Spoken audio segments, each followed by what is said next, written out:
Muito bem, pessoal, nós estamos falando aqui sobre regime próprio de previdência dos servidores públicos. Antes só de nós comentarmos aqui sobre as três espécies aí de aposentadorias, né, de falar já dos benefícios do regime próprio, é importante a gente fazer aqui uma observação, né? Pode surgir uma dúvida em relação aos ocupantes de cargos vitalícios, tá? De cargos vitalícios, juízes, promotores de justiça, procuradores da República, ministros e conselheiros de tribunais de contas de um modo geral. E em relação a eles, pessoal, aplica-se também o regime próprio, tá? Eles estão enquadrados aqui também no regime próprio de previdência social. Querem um exemplo? Se a gente pega lá um juiz federal, se a gente pega lá um juiz do trabalho, né? Eles são agentes públicos que estão vinculados, que pertencem ao regime próprio de previdência social da União. Se nós pegarmos os juízes estaduais, se pegarmos os promotores de justiça ali dos estados, que também ocupam ali, né, possuem a vitaliciedade, eles irão pertencer ao regime próprio de previdência social dos estados, tá bem? Então, né, essas regras que nós estamos comentando, ao menos as regras constitucionais aqui, elas também se aplicam aos vitalícios, porque eles pertencem ao regime próprio, tá? E não ao regime geral. Bacana? Muito bem, pessoal. Agora sim vamos falar sobre benefícios previdenciários, tá? E nós falaremos aqui sobre aposentadoria. Legal? Nós vamos falar sobre a aposentadoria já à luz das novas regras, Emenda Constitucional número 103 de 2019. E atualmente, amigos, nós temos 3 espécies de aposentadorias. Tá bem? 3 espécies de aposentadorias. A aposentadoria decorrente da chamada incapacidade permanente. Esta aposentadoria, anteriormente, ela era chamada de aposentadoria por invalidez. O inválido, né? Aquele servidor público inválido, sofreu ali uma limitação na sua capacidade de trabalho. Ele era aposentado por invalidez, agora incapacidade permanente, né? O que vai acontecer? O servidor público, imagine só, o servidor público estatutário, ele sofre um acidente, né? Ele pega ali uma doença e aquele acidente, aquela doença acabam limitando a sua capacidade de trabalho. Imagina só, eu tenho ali um policial militar, sofreu um acidente, perdeu os 2 braços, perdeu as 2 pernas. E aí, será que ele consegue trabalhar? Muito provavelmente não. Então, após terem sido tentadas as readaptações, legal? Inicialmente tenta-se a readaptação, ou seja, aquele assistente público, ele ser readaptado em uma nova função, em uma nova atividade, de acordo com a sua nova capacidade de trabalho. Caso a readaptação não seja possível, caso ela se mostre infrutífera, ele será aposentado por uma incapacidade permanente. E aí, pessoal, esta aposentadoria, ela tem uma característica que é a sujeição do servidor aposentado a reavaliações periódicas. Então, pode ser que de tempos em tempos ele tenha que se submeter a uma junta médica, tá? A uma inspeção, uma perícia médica para avaliar se ele continua sendo, né, continua tendo aquela incapacidade, tá legal? Ou se, de algum modo, né, surgiu ali um tratamento médico inovador, algo que tenha proporcionado a ele uma recuperação na sua capacidade, tá? Não sendo este o caso, ele permanece aposentado. Tá? Se constatando-se, sim, a recuperação de sua capacidade, aí ele é revertido ao cargo que ele ocupava, tá bem? Isso aplica-se à aposentadoria por incapacidade permanente. Agora, em provas, é muito importante que a gente conheça principalmente essas outras 2 aqui, a aposentadoria compulsória, tá? E a aposentadoria voluntária, tá bem? O que vai acontecer, amigos? Olha só, a legislação vai prever uma série de requisitos que devem ser atendidos para que o servidor público possa se aposentar. Tá bem? A partir do momento em que ele adquire, né, que ele reúne todos os requisitos para a sua aposentadoria, pessoal, ele poderia se aposentar de maneira voluntária. tá? Ele atingiu lá a idade mínima, tempo de contribuição, enfim, todos aqueles infindáveis requisitos que constam da nossa legislação, muito bem, ele vai lá, faz um requerimento para o seu órgão, tá? Requerendo ali a concessão de aposentadoria, é uma aposentadoria voluntária. O servidor público aposenta se ele quiser, se ele não quiser, ele permanece trabalhando. Legal? Mas chega algum momento, né? Vai chegar ali um momento em que o servidor público, pessoal, ele vai ser praticamente expulso do serviço público e é isso que vai ocorrer na aposentadoria compulsória, tá? Atingida ali uma determinada idade, nós vamos ver mais à frente, ele ganhará ali a expulsória, né? Como é carinhosamente chamada a aposentadoria compulsória, tá bem? Em relação a estas duas, a gente vai detalhar aqui um pouco mais, iniciando pela aposentadoria compulsória. Muito bem. A Constituição Federal, ela vai prever uma idade limite para que o servidor público exerça seu cargo. Legal? Caso ele esteja em atividade e atinja esta idade limite, ele será convidado, né, gentilmente, a se aposentar de maneira compulsória. Até há alguns anos, a idade limite, né, da aposentadoria compulsória era de 70 anos. Mas surgiu lá a famosa PEC da Bengala, né? A PEC da Bengala, que acabou criando a possibilidade de agentes públicos se aposentarem compulsoriamente com 75 anos. Tá? Isso aqui teve um efeito muito grande, por exemplo, nos ministros, né, na composição dos tribunais superiores, né, do próprio Supremo Tribunal Federal. Então, ministros que estavam ali na iminência, né, 70, 71, 72, que na verdade estavam ali com 68, 69 anos, que estavam na iminência de aposentarem de maneira compulsória, e eles ganharam, vamos dizer assim, uma sobrevida no serviço público, tá legal? E aí, agora, nós vamos ver, atendidos alguns requisitos, eles poderiam permanecer no serviço público até os 75 anos. Tá? Houve casos de agentes públicos, de ministros do Supremo, por exemplo, que com os seus 70 anos estavam no auge de sua carreira intelectual. Tá? Então, entendeu o legislador, né, o constituinte, que faria todo sentido ampliar um pouco mais essa idade limite para aposentadoria compulsória. Fato é, pessoal, atualmente existem estas duas idades no texto constitucional, ou 70 anos ou 75 anos, mas em relação aos 75 anos, é necessário que os cargos, as situações alcançadas pela aposentadoria compulsória de 75 anos, era necessário que isso fosse regulamentado por meio de uma lei complementar. Legal? Por meio de uma lei complementar, e atualmente essa lei complementar já foi editada, tá? É a lei complementar número 152, de 2015. Tá legal? E ela vai trazer ali de modo bastante direto, né, de modo bastante sintético, quais são os cargos que são alcançados pela compulsória de 75 anos. Tá legal? E é importante que a gente conheça quais são essas situações.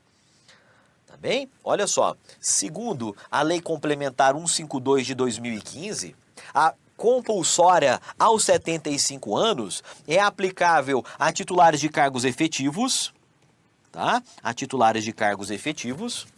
É aplicável também a membros de poder, tá? A membros de poder, a membros do Ministério Público, a membros de tribunais de contas, né? Ministros e conselheiros dos tribunais de contas, e também é aplicável a defensores públicos. Legal? Então, alcança realmente, né, aqui isto de todos os poderes e de todos os entes federativos, tá? Vale para a União, Estados, DF, municípios, tá bem? Isso consta lá da Lei Complementar 152 de 2015. E mais recentemente, após a emenda constitucional número 103 de 2019, tem se entendido também que a compulsória aos 75 anos alcança também os empregados públicos, tá? Empregado público, ele não vai se aposentar à conta do regime próprio, tá bem? Mas ele deve ser compulsoriamente aposentado quando chegar lá aos 75 anos, é o entendimento que tem sido extraído a partir das novas regras positivadas pela emenda constitucional número 103. Tá legal? Agora, segundo o Supremo, tá? Segundo o Supremo, a aposentadoria compulsória aos 75 anos, ela não é aplicável a outras situações. E eu quero destacar aqui para vocês duas delas, tá? Duas delas, ela não é aplicável aos titulares exclusivamente de cargos em comissão, tá bem? E também ela não é aplicável aos tabeliães de cartórios, né, aos notários, aos registradores oficiais, ou seja, aos titulares de serventias extrajudiciais e judiciais não estatizadas, tá? Então, aqueles titulares de cartórios, né, os cartorários, a eles não se aplica essa compulsória de 75 anos, tampouco aplica-se ao ocupante de cargo em comissão. Tá? Agora, efetivo, membro de poder e mais recentemente empregado público são alcançados pela compulsória de 75 anos. Tire uma foto, né? Memorize isso aqui, porque isso aqui cai bastante em prova. Tá bem? Muito bem. Nós já comentamos aí em linhas gerais a aposentadoria por incapacidade permanente. Acabamos de comentar em linhas gerais, né? Principalmente as idades da aposentadoria compulsória. Agora, amigos, vamos tratar aqui da aposentadoria voluntária. Tá? Aquela que o servidor reúne os requisitos para se aposentar e ele voluntariamente, né, a requisita ali ao seu órgão. E aqui o que é importante nós conhecermos? O que é importante nós conhecermos? As novas idades mínimas. Tá? As novas idades mínimas. Né? Antigamente era aposentadoria por idade, né? Agora aposentadoria voluntária apenas. E existem idades mínimas que devem ser observadas para que o servidor faça jus a se aposentar, tá? Idades mínimas, né, à luz do que consta da Emenda Constitucional número 103 de 2019. O que aconteceu, pessoal? Olha só, a Emenda Constitucional número 103, nessa última reforma da Previdência, ela buscou de um modo geral desconstitucionalizar várias regras relacionadas à previdência própria dos servidores públicos. Legal? Então, uma série de regras que antes constavam do texto constitucional, agora elas foram remetidas para atos normativos infraconstitucionais por meio de lei. Bem? Muitas vezes a Constituição traz valores máximos, traz ali diretrizes e o legislador é quem vai regulamentar. É o que se chamou de desconstitucionalização das regras previdenciárias. Muito bem. E uma outra característica dessa reforma previdenciária foi que alguns de seus pontos alcançaram apenas servidores federais. Em virtude ali do processo legislativo, né, imposto para a reforma da Previdência, né, por meio ali de um conchavo, de um acordo político, foram deixados de fora os servidores públicos de estados e de municípios para determinadas questões. Tá legal? Uma dessas questões diz respeito à idade mínima, tá? Então, a Constituição Federal, ela vai prever idade mínima, atualmente, apenas para os servidores públicos da União. Tá bem? E atualmente as idades mínimas são de 62 anos para a mulher, tá? 62 anos para a mulher, antes da emenda era 60 anos, e de 65 anos para o homem, tá? De 65 anos para o homem. Isso vale apenas em âmbito federal. Por quê, Daldi? Porque no âmbito, né, nos entes subnacionais, cada um vai prever ali as idades mínimas, né, para a aposentadoria por meio de emendas às constituições estaduais e às leis orgânicas municipais. Tá bem? E às leis orgânicas municipais. Além disso, né? Além disso, além de atender a idades mínimas, são estabelecidos requisitos mínimos de tempo de contribuição. Tá legal? De tempo de contribuição. E aqui, de novo, né, o tempo de contribuição deve ser definido em lei, tá? No caso ali de entes subnacionais, inclusive, lei complementar. Tá legal? Lei complementar. Para o âmbito federal, existe uma regra de transição lá de 25 anos, né? Uma das regras de transição lá da Emenda Constitucional número 103, mas fato é, o tempo de contribuição, ele vai figurar ali em uma norma infraconstitucional. É legal? Essa questão de idades, pessoal, ela é muito importante, tá? Então eu quero trazer aqui para vocês esse quadrinho, vou inclusive projetá-lo aqui na tela. Vou trazer aqui esse quadrinho que vai comparar as idades antes e depois e após a emenda constitucional número 103, tá? Antes da emenda constitucional, havia uma mesma idade para todos os entes políticos, tá? Era de 60 anos para mulher e de 65 anos para homens. Atualmente, a Constituição traz os limites apenas para a União, né? Mudança ali, no caso da mulher, 62 anos, tá bem? Então ela ainda se aposenta um pouquinho mais cedo que o homem. Já em relação aos demais entes, regras definidas por cada ente federativo por meio de emenda às constituições. Bacana? Olha só, caminhando já aqui para o final desse nosso bate-papo, né, sobre regime previdenciário, tem uma regrinha, né, na verdade uma vedação que consta do texto constitucional que é muito importante em provas, tá? Ela está lá no parágrafo 4º do artigo 40 da Constituição.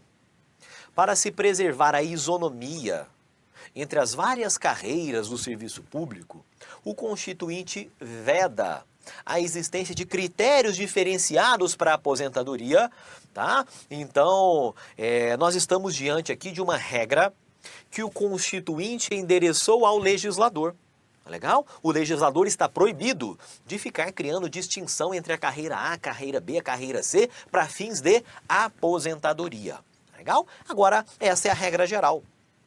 O próprio texto constitucional traz algumas exceções, tá? Casos em que o legislador, aqui sim, ele poderá diferenciar, criar distinções previdenciárias em favor de carreiras específicas do serviço público. Tá legal? Então, olha só aqui comigo na tela. Tá? Criação de critérios diferenciados para aposentadoria, em regra, isso é algo vedado, tá bom?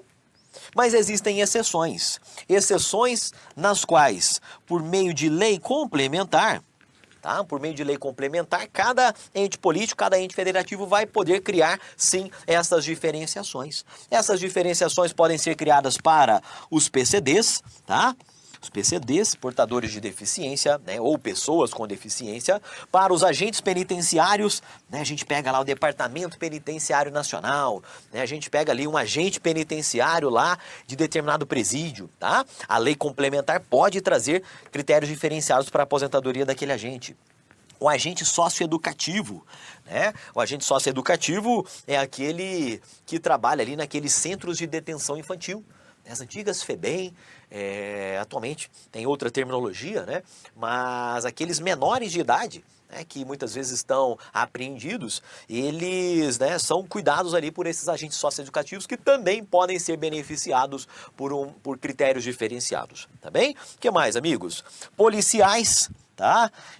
Policiais, isso é algo que foi muito noticiado lá quando foi aprovada a reforma da Previdência de 2019.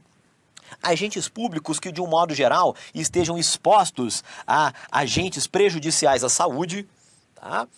E professores, tá? Professores, a Constituição diz lá que podem ser beneficiados com critérios diferenciados professores do ensino infantil, do ensino fundamental e do ensino médio. Tá? Professor universitário ficou de fora. Então, só infantil, fundamental e médio. E, para eles, pode-se reduzir ali em 5 anos, tá? Pode-se reduzir em 5 anos os tempos ali para fins de aposentadoria, tá bom? Então, critério diferenciado, vale a pena a gente conhecer. O que mais? Limite para proventos, né? Para novos servidores, fazem sentido apenas 2 limites. O limite mínimo, que é o salário mínimo, tá? O benefício de aposentadoria, ele não pode ter um valor inferior ao salário mínimo legal. Agora, o valor máximo de proventos do novo servidor público, né? Para proventos pagos ali à conta do regime próprio, é o teto do regime geral de previdência social. Tá legal? Então, se você não é servidor e ingressa hoje nos quadros da administração pública, limite teto do regime geral da Previdência Social. Para servidores mais antigos, né, que ingressaram anteriormente a determinadas mudanças, aí sim, eles podem receber ali valores que superem o teto do regime geral da Previdência Social. Tá? E para eles, aplicam-se outros limites máximos, como o próprio teto remuneratório do serviço público, né? Como a própria remuneração que ele ganhava na atividade, né? Aquilo que ele vai ganhar por ocasião da inatividade não pode superar aquilo que ele ganhava quando estava efetivamente trabalhando, tá? Mas para novos servidores, limite mínimo, salário mínimo, limite máximo, teto do regime geral da Previdência Social. Tá legal? Daudi? Muito bem, entendi. É possível receber duas aposentadorias, dois proventos de aposentadorias? E nós vamos ver que, em regra, não é possível a acumulação de dois proventos. Legal? Em regra, o regime próprio de Previdência Social somente vai pagar a você uma aposentadoria. Mas tem exceção, Daudi? Tem sim. Aquelas situações, aqueles cargos públicos que, na atividade, quando em exercício, eram acumuláveis. Se eles eram acumuláveis na ativa, na inatividade também os proventos serão acumuláveis, tá bem? Então nós vamos falar aqui, ó, do 40, parágrafo 6º da Constituição, diz lá, ressalvadas as aposentadorias decorrentes dos cargos acumuláveis na forma dessa Constituição, tá? E os principais, né, quais são os principais cargos acumuláveis? Relembrando aqui, são aquelas 3 exceções, né? Quando nós temos ali 2 cargos de professor, respeitada ali a compatibilidade de horários, é o cargo de professor mais aquele que possui caráter técnico ou científico, tá bom? E aqueles 2 cargos empregos de profissionais da área da saúde com profissões regulamentadas. Ressalvadas, existem aquelas outras hipóteses, né, que estão fora ali do artigo 37, mas ressalvadas estes cargos acumuláveis na atividade, em relação aos demais, vale isso aqui, ó. É vedada a percepção de mais de uma aposentadoria à conta do regime próprio de Previdência Social, tá? Aplicando-se ainda outras vedações, regras e condições para acumulação estabelecidas no regime geral de Previdência Social. Tá bem? Muito bem, acumulação de proventos, né? Aquilo que é acumulável na ativa também será na inatividade. Essa é a regra de ouro. E além disso, né? Outras 2 regrinhas para a gente fechar esse bloco. A primeira delas é o abono de permanência. Tá? Abono de permanência é cobrado em prova, então nós temos que conhecer o que seria o abono de permanência. Olha só, pessoal, abono de permanência, em síntese, é isso aqui. Imagina só, a gente tem aqui uma linha do tempo, tá bom? A gente tem aqui uma linha do tempo, e o que vai acontecer? O servidor público está lá exercendo o seu cargo, né? Servidor público efetivo, muito bem. Desde ali o momento em que ele entrou em exercício do cargo lá atrás, e ele exerce o cargo por anos e anos e anos. Tá? Em determinado momento, ele vai completar os requisitos, e em determinado momento, ele poderia se aposentar de maneira voluntária. Então ele completou lá os requisitos, idade, tempo de contribuição, enfim. Então ele já pode se aposentar, né? Imagina só aquele servidor público que tinha ali aquele calendário, né? A cada dia ele ia fazendo o xizinho, né? Fazendo ali o X, né? Não via a hora de se aposentar e chegou ali, finalmente, né? Na data 1, o momento em que ele pode se aposentar.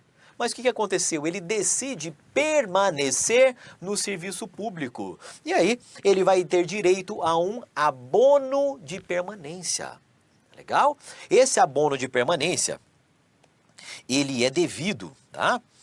A partir do momento em que o servidor reúne os requisitos para aposentadoria voluntária e decide permanecer trabalhando. E o limite máximo de pagamento, em algum momento aqui, em regra, quando o servidor totaliza ali os seus 75 anos, né, nos termos da lei complementar, ele irá se aposentar de maneira compulsória. Não é verdade? Muito bem. Então, se o servidor decide permanecer trabalhando aqui, ó, nesse período, tá? Nessa janela de tempo aqui, ele fará jus à percepção de um abono, tá? De um abono de permanência. Então, é sobre isso que nós estamos falando aqui, nessa tela, né? Regrinha prevista lá no 40, parágrafo 19 da Constituição Federal. Tá bem? O que a gente pode comentar aqui em relação ao abono de permanência, tá? Ele é devido quando o servidor completa os requisitos para aposentadoria voluntária, bacana. O valor máximo desse abono de permanência, né? Esse abono que vai ser previsto em lei, tá? Mas o valor máximo dele corresponde à contribuição previdenciária que ele pagaria até a sua aposentadoria compulsória. Tá? Então vamos supor que se ele fosse pagar lá, por exemplo, R$ 2.000 de contribuição previdenciária, tá? Esse é o plus remuneratório, é o abono que ele recebe por continuar trabalhando. Tá? A regulamentação do abono depende de uma lei de cada ente, mas a Constituição Federal já deu aqui as principais diretrizes. Bacana? Para a gente fechar aqui, regime de previdência complementar, conhecido como RPC. Tá? Conhecido como RPC. Pessoal, em 2013, né, salvo engano, 2013, né, surgiu, né, essa questão do regime de previdência complementar, regulamentado ali em âmbito federal, tá? Mas essa é uma regrinha, né, que está lá no 40, parágrafo 14 da Constituição, que vale para todos os entes federativos. É o seguinte, cada ente vai poder criar, além do seu regime próprio, ele vai poder criar um regime de previdência complementar. O que vai acontecer? Em âmbito federal, esse regime de previdência complementar, ele é conhecido pelo FUNPRESP. Tá? FUNPRESP, ela é uma fundação pública de direito privado, que vai operacionalizar esse regime de previdência complementar. Então é o seguinte, novos servidores podem receber como aposentadoria, como provento de aposentadoria, no máximo, o teto do regime geral da Previdência Social. Mas a Constituição autoriza uma complementação dessa aposentadoria, para que o servidor não receba, vamos dizer assim, apenas o limite do regime geral da Previdência Social, ele pode ter a sua aposentadoria complementada por este regime aqui. Legal? Então é algo complementar, o servidor participa se ele quiser, se ele não quiser, ele fica de fora, tá legal? E o regime de previdência complementar, o FUNPRESP, vamos dizer assim, né, ele possui regras próprias, tá? Ele possui regras próprias e é importante que a gente conheça aqui as principais regras relacionadas à previdência complementar. Olha só, pessoal. A instituição desse regime depende de uma lei de cada ente federativo, tá? Para o âmbito federal essa lei já existe, tá? Essa lei surgiu lá em 2013 regulamentando, tá? Então, servidores públicos que ingressaram no Serviço Público Federal após 2013, eles já passaram a pertencer ao regime a eles, né, passou a ser aplicável aquele teto do RGPS e cumulativamente eles passaram a pertencer também ao regime de previdência complementar, tá? Então o que vai acontecer? Imagina só, daqui a 30 anos, um servidor se aposenta, tá? Um servidor se aposenta e o que vai acontecer? Um servidor se aposenta e imagine só, um servidor que contribuía tanto para o regime próprio de previdência social, mas ele contribuía também para o regime de previdência complementar.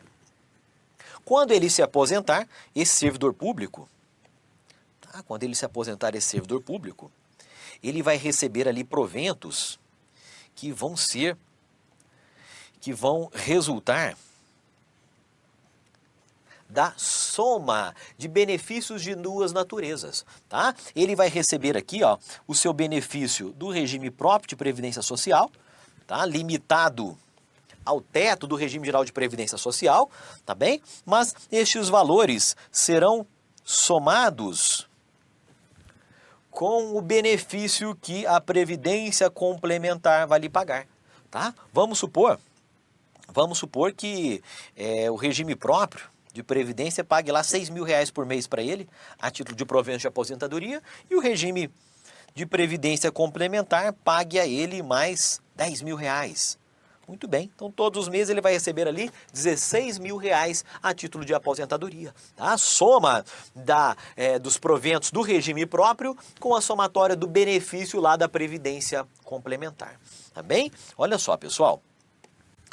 Olha só, atualmente, né, o regime de previdência complementar, ele pode ser organizado, né, ele pode ser gerido por uma entidade aberta ou fechada de previdência complementar, tanto faz, tá? É também aqui uma inovação da emenda constitucional número 103, tá legal? A previdência complementar só paga benefícios sob a modalidade contribuição definida. Como assim, Daldi? Isso é um detalhezinho, né? Mas é um detalhe que faz toda a diferença. Por quê? Basicamente existem duas modalidades de benefício, tá? Quando você ingressa em uma previdência complementar, ou você define o tanto que você paga, né, mensalmente até se aposentar, ou é definido o valor da aposentadoria que você vai receber daqui a X anos. Tá bem? Então, ou o benefício é definido ou a contribuição é definida. E a própria Constituição já define que para os benefícios, né, do regime complementar, eles somente poderão se dar ali na modalidade contribuição definida, tá? Até para proteger os servidores que pertencem aqui a esse regime de previdência complementar de alguns problemas que foram observados ali em previdências complementares de determinadas estatais, tá? Que funcionavam lá na modalidade benefício definido, tá? Então, para evitar aquele tipo de problema, já se previu aqui contribuição definida. Agora, muito bem, esse regime foi criado, né, há alguns anos, regulamentado por meio de lei de cada ente federativo, mas muitos servidores públicos, muitas pessoas já estavam no serviço público efetivo antes da regulamentação da Previdência Complementar.